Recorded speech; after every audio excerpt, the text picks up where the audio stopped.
Fellow Toastmasters and guests, I am sure that all of you either have a smartphone, are thinking of purchasing a smartphone, or know someone who has a smartphone. I think I covered everything.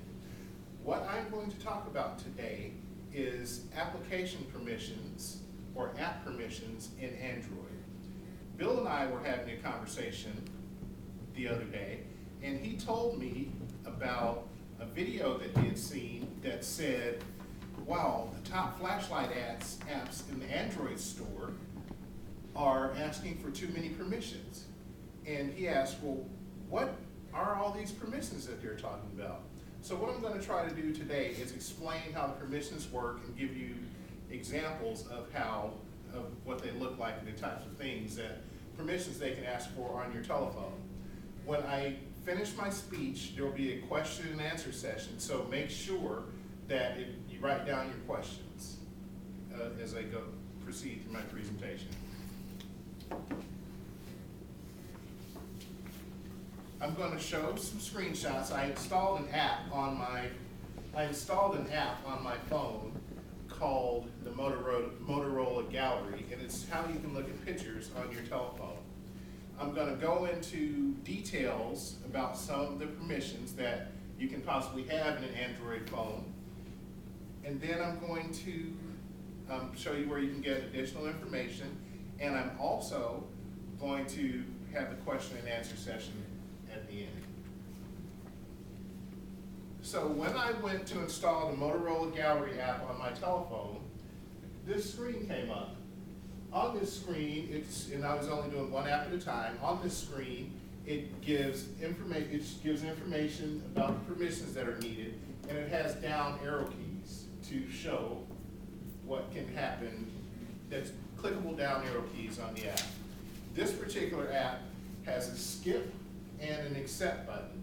It's one of the few apps that if you do click skip, it will still allow you to install the app. Most of them don't even have a skip available. So you're probably thinking and looking at the thing and saying, well, what do all of those mean, or how do they affect me? So each one of those down pointing arrows, if you click on them, it gives more detail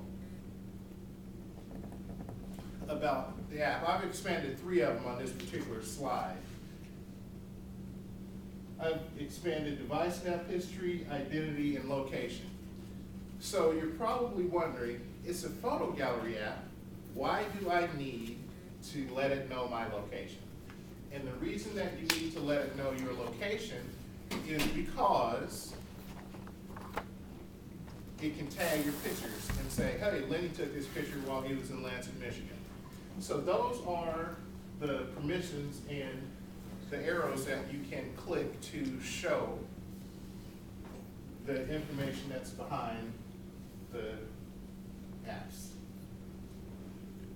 So the next sets of slides show in detail all of those permissions that were on the screen.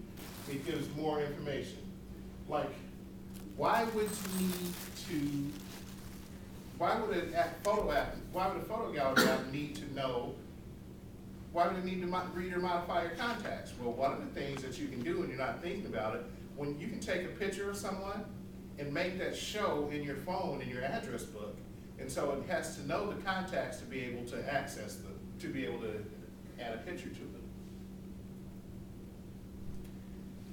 Why does it need to read your text messages? The reason for that is when you get a text message with a picture, you can save it off, or you can send a text message with a picture. And the next question, the one, is why would it need to access your camera? Because it's a camera app and it's looking at your pictures.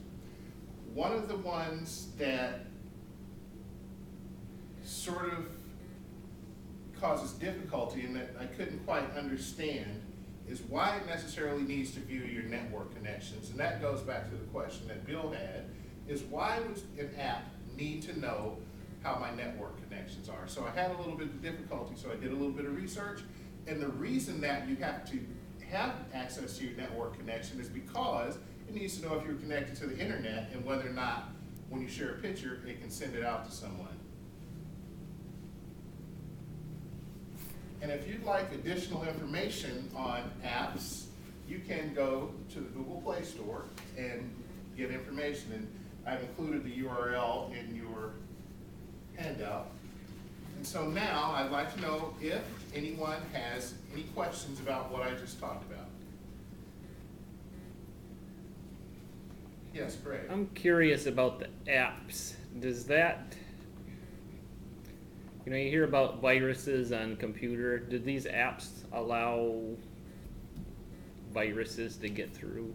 Yes, some of them can allow viruses to get through. If you install apps from a non-trusted source, you could potentially have a virus just like with a computer. And there are antivirus apps now for Android just to combat that type of thing. So that is something, it's a very good question. That is something that you have to be careful about. Any other questions? Yes. So, to start with, what is this app for? Just taking pictures and sharing? Yes. I actually discovered, I thought when I first installed the app that I could just scroll through pictures, but while doing a little bit of additional research, you can modify your pictures, you can put different, you can change the aspect ratios, you can crop them, you can change the coloring in the background. And so yeah, so it's a full-blown photo editing app, which I did not even understand until I started researching. Photoshop, Yes, some good app, yes, and what you are trying to tell that it allows you just more than a Photoshop and allows you to decide how to access, how to share, or how to. correct. Okay. Yep, that is exactly it. Okay. So, any more questions? If not, thank you for allowing me to give you this briefing today. And I encourage you, our guests, to come back to meetings in the future. Thank you very much. Oh,